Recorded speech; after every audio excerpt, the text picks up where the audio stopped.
Vámonos con esto. Entonces, voy a hablar, o sea, mi nombre es Miguel Ángel Valencia. Yo quiero hablar de la interseccionalidad en las personas con discapacidad, relatos y vivencias del ser afro. Para esto, quiero hacer unas aproximaciones conceptuales, pues de lo que conlleva al concepto de discapacidad. Entonces, a ver, voy a arrancar así primero, más bien.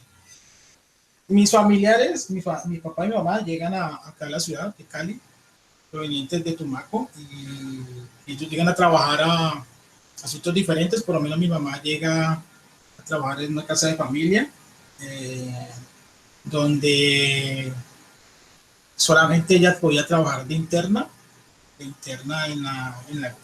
la casa. Mi papá trabajaba, llegó al barrio El Peñón, y él empezó a trabajar en unos oficios que tenían que ver con la repartición de leche en las casas de los ricos en ese tiempo, en ese lado del Intercontinental y todo. Ellos, pues, la información que recojo es que ellos llegan aquí y se asientan, no se asientan en los asentamientos, digamos, subnormales, sino que llegan a pagar una vivienda en esos sitios. Por lo menos mi mamá llega al barrio El Popular. Mi papá vivía en una habitación por allá, por el lado del Peñón. Ellos, nosotros somos, cuando ellos se conocen, somos 6 hermanos, de los cuales yo soy el segundo, pero en la familia sucede algo pues que no estaba premeditado, y es que yo empiezo a tener unas sintonomías donde manifiesto unas fiebres muy altas, más de 40 grados, empiezo a convulsionar, y eso lo que lleva a la consecuencia es que yo pierda la movilidad de mis miembros inferiores y superiores, las manos y piernas. Tradicionalmente, cuando estoy en esa sintonomía, mis padres empiezan a buscar, basados en su cultura, pues cómo poder atenderme, y hacen uso de la medicina tradicional, que eran, digamos, hierbas, que eran que lo bañaran en leche, que le untaran tales hierbas, que lo bañaran en esto, que lo envolvieran en lo otro, que se lo encomendaran a los santos. San Gregorio. San Gregorio fue un personaje de Venezuela, que era venezolano, un santo, San Gregorio. Y todo ese tipo digamos, de fórmulas ancestrales que se aplicaron, digamos, y tenían ellos la fe, de alguna manera, de que esas prácticas pues iban a devolverme mi corporalidad y mi movilidad. Cosa que no ocurrió, pasando así a que yo quedara con una limitación motriz, una discapacidad motriz. Entonces, para definir qué es una discapacidad motriz, pues aquí hay una definición, que es la alteración de la capacidad del movimiento, pues que afecta en distintos niveles las funciones del desplazamiento, manipulación o respiración. Ocurre cuando hay alteración de músculos, huesos, articulaciones, o bien cuando hay daño en el cerebro que afecta el área motriz y que le impide a la persona moverse de forma adecuada o realizar movimientos finos con precisión. Eso lo encontramos en Acevedes, esta es la cita, 2010. Entonces, el quedar yo, digamos, con unas limitaciones en mi movilidad, pues cambia totalmente la perspectiva de un niño con discapacidad afro. Entonces, yo quiero en esta corta conferencia hacer énfasis en qué es ser un niño afro con discapacidad en la escuela, qué es ser un joven afro con discapacidad en el colegio y qué es ser una persona ya adulta afro con discapacidad en la Universidad del Valle. Entonces, más que todo es temas de contexto educativos. Entonces, para abordar también el tema, para ahondar, o sea, cuando hablo de que una persona afro con discapacidad, pues tenemos que tomar como referencia este concepto nuevo, que es la interseccionalidad. Pues para mí en mi experiencia de vida, pues es un concepto que logro tomarlo, logro reflexionarlo, pero básicamente es un concepto nuevo que nace de las corrientes feministas. Entonces, hay un referente internacional que es Kimberly Crenshaw,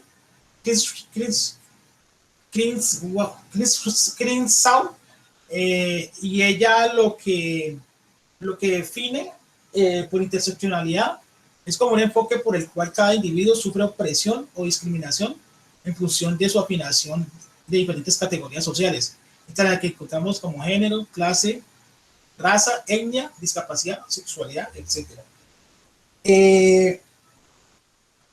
Para dar un panorama más amplio de esto, pues podemos tomar lo que es la época de la colonia, cuando llegan todos estos personajes acá a América y el proyecto de la colonia como tal, el proyecto de la colonización, pues llega con uno alimentado de unos referentes de Europa y Occidente, donde pues los personajes que llegaron acá pues no eran como lo más no era como un proyecto interdisciplinario, como podríamos llamar, donde pues, ellos iban a establecer cosas que relacionaran lo que se iba a encontrar acá, sino que ese proyecto de la colonia lo que hace es que los interesados en ese tiempo, pues, era como imaginarse que esto por acá era una finca y ellos eran los que venían por acá, se imaginaban que acá iba a venir, digamos, el tendero mayorista, o sea, lo interesaban eso los piratas y todo tipo de personajes que pues, de alguna manera pues venían a aventurarse acá y pues no sabían con qué se iban a encontrar realmente. Entonces, llegan en ese proyecto de la colonia acá, a estos lados, y lo que se establece es una configuración de todos esos paradigmas, concepciones del sujeto traídos de otras miradas, y entre esas miradas está la de concebir a la persona afro no como un ser humano, sino como un ser sin alma. Segundo, las personas que tenían alguna malformación física, pues eran consideradas no aptas para trabajo, no tenían fortaleza física y eran considerados como no aptos tampoco para la esclavización.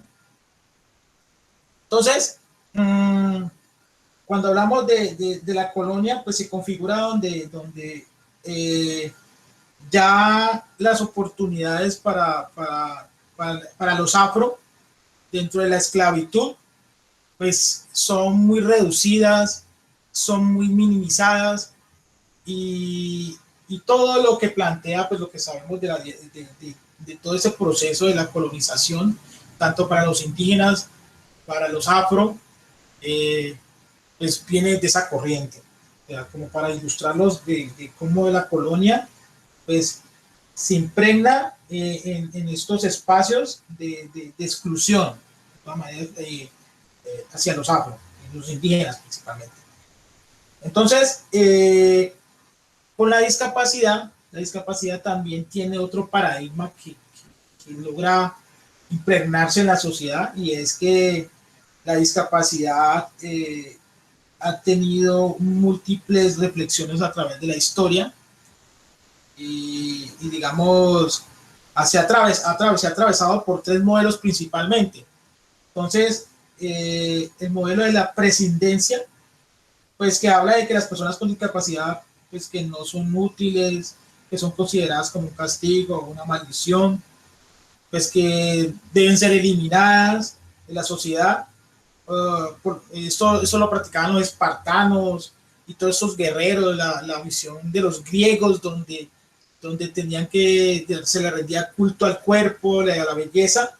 Entonces, todos esos modelos configuran en que esta población pues sea segregada de los medios de producción, de los medios de todo el desarrollo que se puedan estar dando en estos episodios históricos. También aparece el modelo médico o rehabilitador, donde aparece que las personas con discapacidad deben alcanzar una normalidad.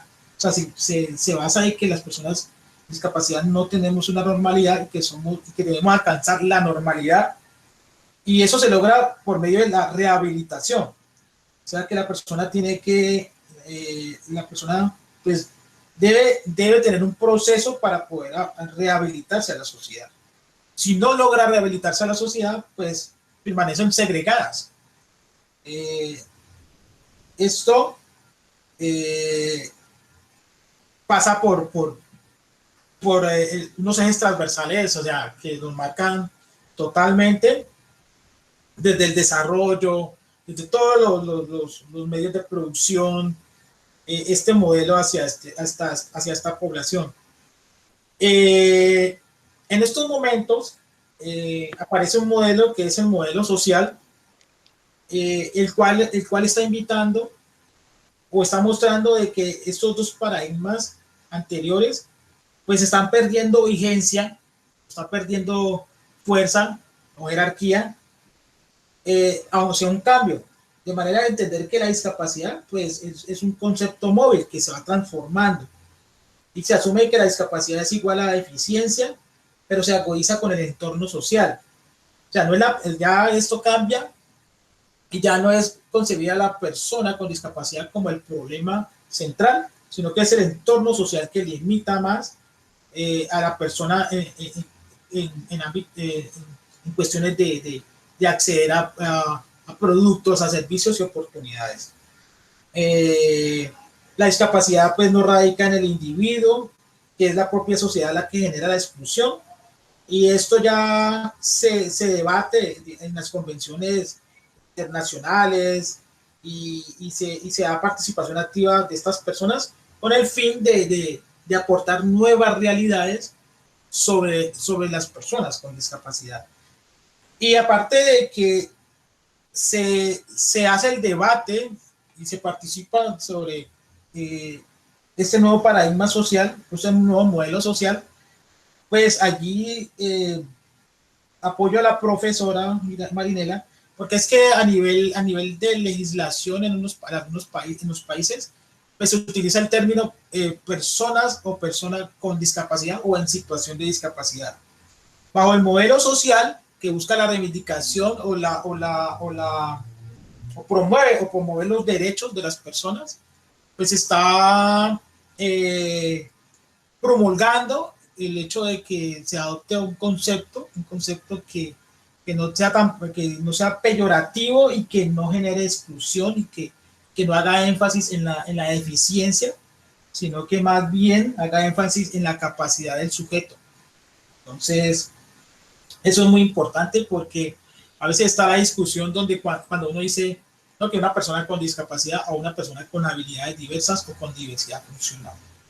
Entonces, eso es algo que todavía está en construcción, pero que hace parte de todo el proceso del modelo social que se va configurando. Entonces, basado en estas concepciones conceptuales, aproximaciones conceptuales, pues quiero que la discapacidad, la interseccionalidad y estén marcadas o las voy a hacer evidentes en historias de vida, a lo largo de mi historia de vida. O sea, aquí vamos a ver unas vivencias y relatos del ser afro. Entonces, aquí. De esta diapositiva, pues lo que quiero narrar es, aparece un subtítulo aquí que dice, papá, papá, ¿a él qué le pasó? Y es basado en que nuestra proveniencia, o sea, nosotros estar en este lado de la ciudad, cuando mis papás llegan de Tumaco, se establecen en diferentes sitios, pero que no son asentamientos afro, pero que en el momento de que mi papá y mamá se conocen y quieren conformar un hogar, pues la esperanza del desarrollo es tener su casa propia, o su rancho. Entonces, y es así como se mueven todos los esfuerzos para lograr tener un rancho propio. Y el rancho propio lo ubicamos en el barrio El Retiro, donde eran lotes subnormales que no contaban con los servicios básicos de agua, de luz, alcantarillado, sino que eran lotes baldíos donde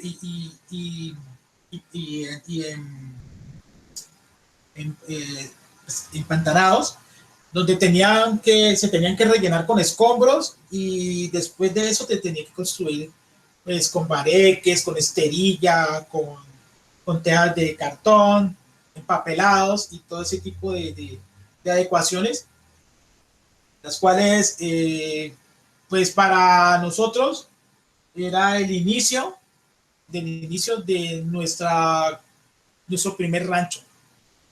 Ya tenemos nuestro rancho, ¿sí? El rancho propio, y eso equivale a progreso.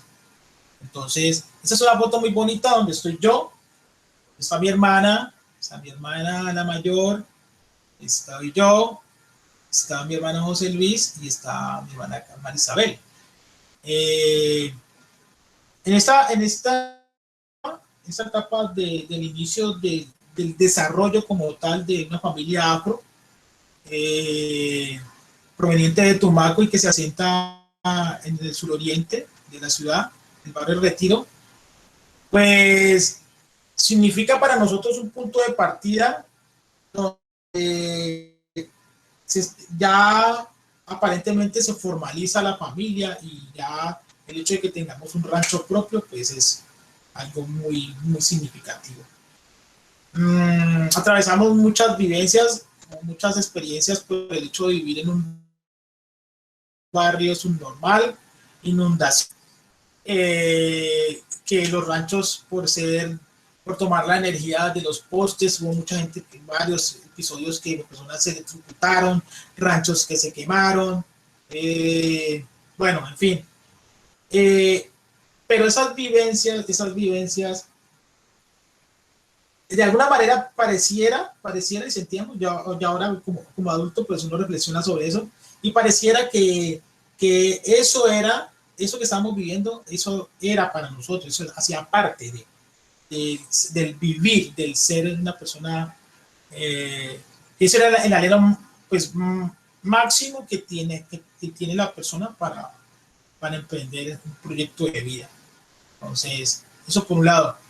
Segundo, lo que tiene que ver con papá, ¿qué le pasó? Tiene que ver con que a lo largo de mi vida he sido sujeto de muchas preguntas. O sea, las personas de todas las edades, niños, jóvenes, adultos, siempre cuando no me preguntan, se preguntan ellos. Entonces, digamos aquí, hago énfasis en que siempre la pregunta de a él qué le pasó, qué tiene en el pie, qué le pasó en la mano, el por qué camina así, siempre están marcados en el cuerpo de la persona que padece alguna condición de discapacidad. En este caso, no predomina el ser afro, sino que siempre se marca la diferencia en el cuerpo. Sufría de, pues padecí pues muchas de sobrenombres en el colegio.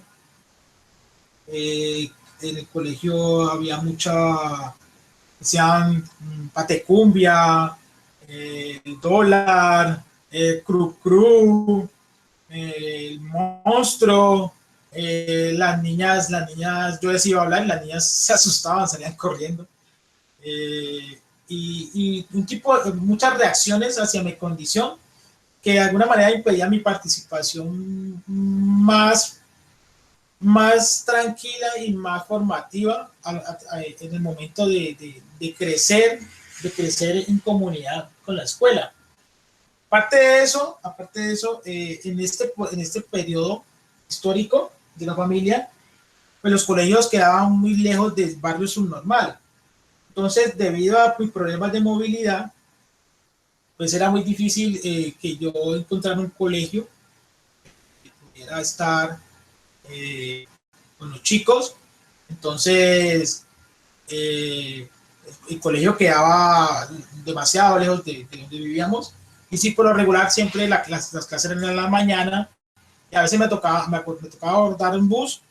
Y pues ese bus en las mañanas pasaba muy lleno. Entonces, siempre corría el riesgo de abordar un bus lleno.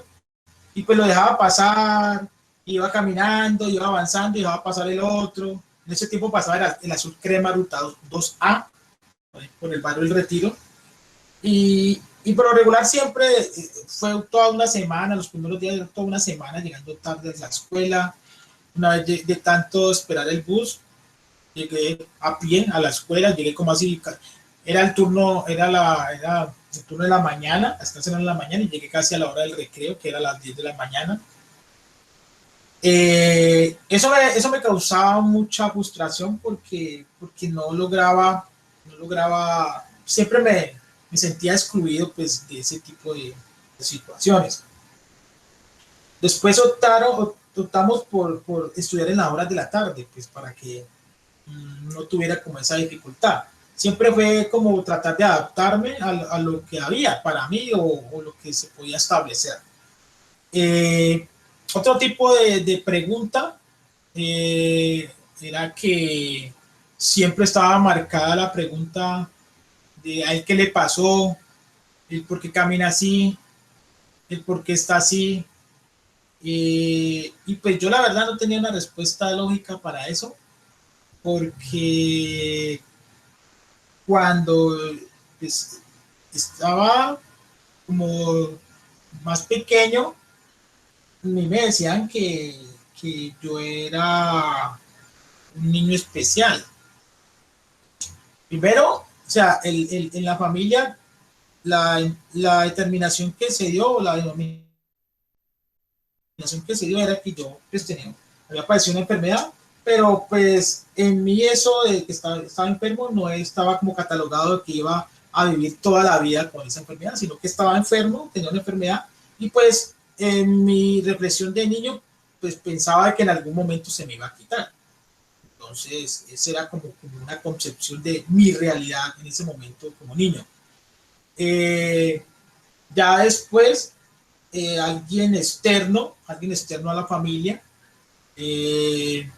pues que le teníamos como un referente importante, pues que tenía algún conocimiento.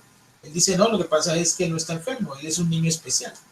Entonces, basado en ese concepto del niño especial, pues yo fui creciendo y para mí niño especial no era un concepto excluyente, sino que yo en mi reflexión de niño, pues consideré que yo era un niño especial y que los otros niños eran normales, que todos eran comunes, normales. Fue así como empecé como a llenarme de motivación porque me volví un niño quería participar en todo. O sea, esto generó una especie de ego de ego donde yo me creía que yo era capaz de hacer todo, porque yo era un niño especial. O sea, yo me volví egocéntrico en el sentido de que quería estar en todos lados, de que de alguna manera no me medía a veces en mis acciones, pero siempre estaba marcado como los límites, pero esos límites eran los que me, me detenían y me hacían, pues, me mostraban de que no, de que yo tenía unos límites. Digamos, como experiencia, puedo contar es que a mí, yo cuando ya empecé a caminar y todo en mi rehabilitación, pues yo empecé a tener movimientos un poco más rítmicos y me gustaba mucho bailar, me gustaba mucho Michael Jackson. Michael Jackson para mí fue un referente muy importante en mi niñez porque Michael Jackson pues representaba lo que yo me creía, que era eh, un afro, con una actitud arrolladora. Y cuando mis amiguitos de la cuadra me invitaban a los cumpleaños de ellos, hacían fiestas infantiles y concursos de baile, yo participaba. O sea, el parche mío era participar en los concursos de baile porque me gustaba ganarme los premios. Y sonaba la canción de Michael Jackson y yo empezaba ya como Michael, y pues yo en ese momento era Michael Jackson. Pero Michael Jackson desaparecía cuando yo ya entraba en confianza con los movimientos y así hacía evidente mi limitación y me caía. Cuando de pronto hacía un paso así los pasos prohibidos, como llaman, eh, ahí se hacía evidente mi limitación y me caía y hasta ahí me llegaba la gloria. O sea, ya. Pues cuando me caía, pues igual, ya la euforia ya no era lo mismo, ya todo el mundo, había como una reacción más contraria a la situación que había. Entonces, de alguna manera, toda esa presión social y psicológica que había en el momento, pues me retraía un poquito más. Pero sin embargo, volvía otra vez y confiaba que yo era un niño especial porque hacía muchas cosas y yo no me veía como con esa limitante en el colegio, en la escuela y con mis amiguitos. El problema llega, o sea, empiezo a evidenciar una diferencia cuando llego al colegio. Al colegio, perdón. En el colegio empiezan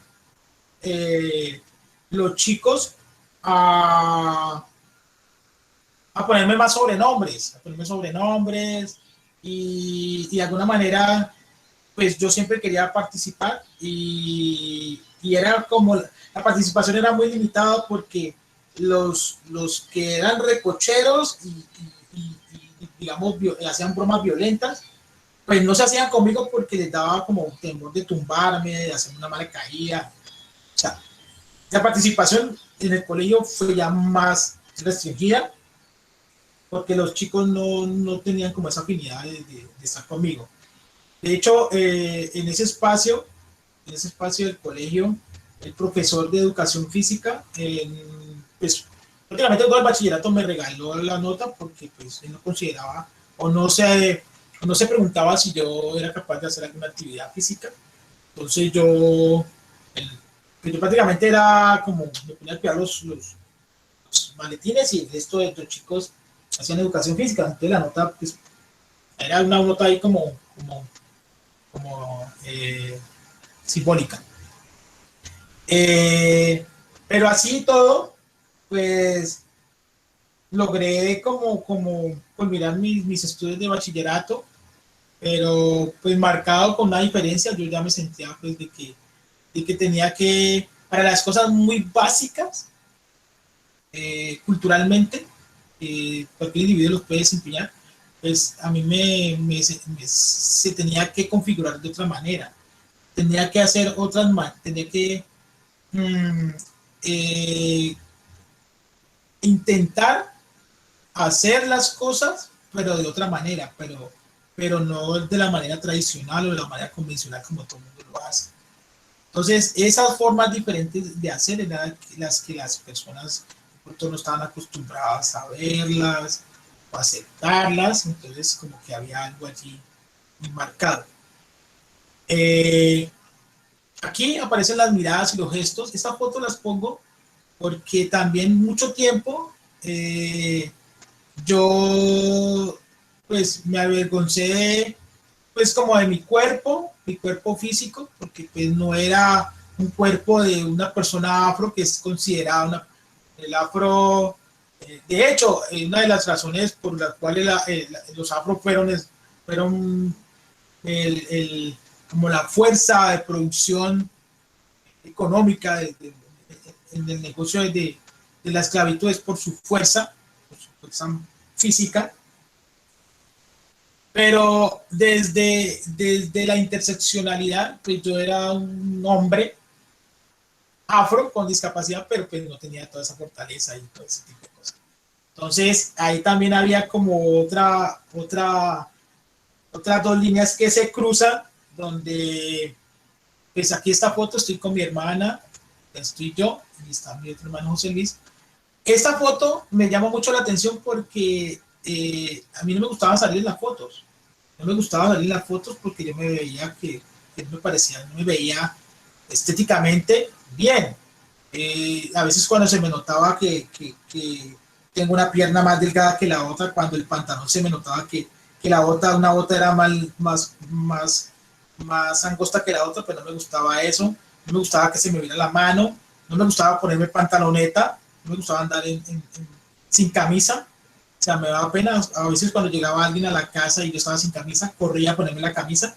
O sea, eran actitudes que yo tomaba referente pues a que no tenía una aceptación con lo que yo era, con lo que estaba, porque había sido marcado y lacerado desde el colegio, algo que me marcó mucho.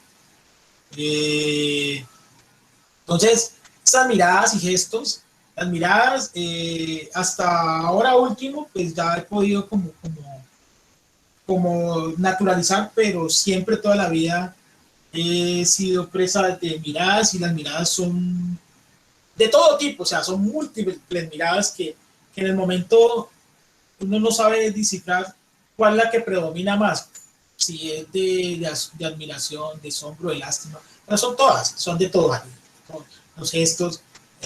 A veces yo voy caminando y me echan bendiciones, a veces voy caminando y me regalan comida, a veces voy caminando y me regalan monedas, y pues yo la verdad no estoy pidiendo eso. O sea, yo voy por la vida en mi vida y no estoy en ese plan donde las personas tienen un imaginario sobre mí, piensan que es que yo, porque soy una persona afro con discapacidad o porque tengo una condición diferente, necesito como ese tipo de acciones. Las caídas. Las caídas, aquí coloco que cada caída es una historia. Y es así. Esta foto me representa mucho porque estuve en la universidad, donde la universidad, pues por su espacialidad y todo, pues hay unos tramos totalmente diferentes y sufrí muchas caídas de todo tipo. Pero antes de esta caída, yo siempre me he caído. Una de las condiciones que me deja la poliomielitis es mi inestabilidad al caminar. Tengo que concentrarme mucho al caminar. Pero esto todavía no lo había notado. Lo noté ya después ya mayor, porque tenía que concentrarme mucho y tenía que tener una forma de caminar diferente, pero en ese momento yo me caía demasiado. Todos mis pantalones eran rotos en la rodilla, entonces a veces había personas que me decían que, uy, esto está a la moda, ¿no? Que tiene los pantalones rotos, pero pues no era así. O sea, una historia ahí que cabe aquí, una vivencia, es que bueno, yo voy a comprar un pantalón nuevo y hago todo el proceso del pantalón, le voy allá de la modista que me le coja la bota y todo, porque ya me gustaba que la ropa me quedara bien. Entonces cuando me pongo el pantalón, voy caminando y me caigo, y el pantalón nuevo, recién compradito, recién pues, ya diseñado para mí, pues se rompe. La primera puesta, pues me caigo y se rompe. generó en mí pues mucha frustración porque pues, cada caída me recordaba de que yo tenía una discapacidad. A mí se me olvidaba, o sea, yo vivía la vida y algo así, hasta que cuando me caía, eso me daría a recordar siempre que tenía una condición diferente. O sea, las caídas, yo en un episodio de mi vida yo trabajé vendiendo cepillos de dientes y una vez entrando a una oficina me tropecé y me caí y las personas que están en la oficina pues se rieron y dijeron, ve, este man como de tira para que le compremos los cepillos. Entonces, siempre las caídas están marcadas ahí, siempre han estado marcadas, pero es por la condición de que pues, ya, digamos, hoy en día estoy un poco más tranquilo en la vida, tengo un poco más cuidado al caminar, pues igual me puedo caer, pero si me caigo ya de tanto caerme en la vida, pues ya me volví como caidista profesional, ya no, pues no me golpeo pues como tal, ni me fracturo la pierna ni nada, pero sí están marcadas las caídas como tal. Entonces cada caída es una historia, de hecho, eso es muy chistoso porque entonces estaba saliendo con una chica, íbamos caminando de la mano y yo me tropecé y me caí. Como íbamos caído de la mano, pues en la caída yo también la jalé y ella también nos caímos los dos y pues ahí se acabó la relación porque la tumbé. Entonces, bueno, eso por ese lado. Este foto le llamo el tránsito y la transformación. Yo lo que hablo aquí, lo que quiero narrar aquí es que por toda la trayectoria que pasé en los espacios educativos desde la escuela, el colegio, pues llego por cosas de la vida, gracias a Dios, a la Universidad del Valle, pero llego a la Universidad del Valle pues, con otro propósito, un propósito de un proyecto de vida que tenía, que era pues en lo laboral, pero la Universidad del Valle en sí me provee a mí de algo que habla Manfred Magniff en su libro El desarrollo a escala humana de los despliegues de oportunidades y los satisfactores. Y la Universidad del Valle es un espacio, es un contexto donde hay despliegues de oportunidades. O sea, los despliegues de oportunidades que hay son muchísimos, muchísimos. Pero yo ingreso a la Universidad del Valle como un estudiante afro, con condición afro. Pero dentro del espacio de la universidad y dentro de la dinámica de la universidad, pues me visibilizo como un estudiante con discapacidad.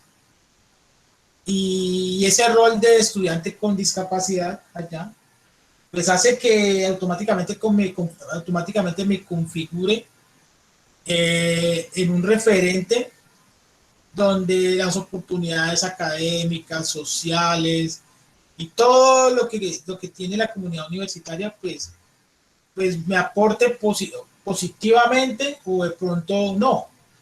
Pero ese espacio es muy, muy, muy, muy dinámico. El participar en marchas, el participar en lo académico, en lo cultural, en la cultura universitaria, donde no estaba de que a usted qué le pasó en el pie, no estaba allí, no estaba el apodo, que patecumbia, que no estaba todo ese tipo de reacciones que de alguna manera pues generaban como esa laceración de confianza y todo eso, pues en la Universidad del Valle se van perdiendo porque me sentía respetado, me sentía aceptado, me sentía que a pesar de que era una persona diferente, tenía valores y fue a partir de estudiar, de formarme, donde fui dejando y fui como mutando y fui transformando ese Miguel creció en una familia muy hermosa, con mucho amor, pero que de alguna manera yo necesitaba hacer un tránsito y tener una transformación. Todo ese proceso y de muchas cosas que me llevaron a hacer muchas cosas diferentes, pero llegar en un espacio donde se reconozca y se respete la diferencia y se potencie y se hagan acciones afirmativas. Y todo esto que me ofreció la universidad, pues fue lo que me dignificó, me quitó esa angustia, esa agonía, ese desespero, esa desesperanza de enfrentarme a la vida y a la sociedad de una manera tan violenta, tan eh, eh, podría decirse, destructiva, autodestructiva. En la Universidad del Valle se quedó todo eso, se configuró todo eso y se quedó todo eso, porque pude verme reflejado en otras cosas que yo era capaz de ejercer, que era capaz de proponer, que era capaz de transmitir. Entonces, yo le agradezco mucho infinitamente a toda la comunidad universitaria por aceptarme, por ayudarme en esta transformación, en este tránsito que no ha sido fácil, que no fue fácil, pero que de alguna manera deja algo muy significativo y me aporta como sujeto, como persona, a una sociedad que es muy desigual, tiene muchas brechas de oportunidades, pero que en este espacio de despliegue de oportunidad que tiene y de satisfactores, como lo mencioné ahora rato, pues se configuraron en mí y ahora pues ya tengo y se transforma en un porvenir, en un anhelo, ya puedo tener sueños, anhelos a futuro, ya puedo ya puedo pensar digamos, o proyectarme de alguna manera en tener una familia, tener un hogar, tener un empleo, tener un trabajo, o sea, las cosas normales que cualquier ser humano que lucha, que se esfuerza por conseguir, pues puede lograr. Pero es a través de las oportunidades y de querer de posibilitar de que las personas que estamos resegados de los medios de desarrollo, personas afro, con discapacidad, las personas trans, los gays, toda la población, históricamente, socialmente carecemos de oportunidades, pues debemos contar con unos apoyos para poder echar para adelante. Pues aquí, creo que termina este corto resumen. Lo que yo quería compartirles, lo que es un estudiante afro con discapacidad dentro del contexto de la universidad o dentro de contextos universitarios, educativos, perdón.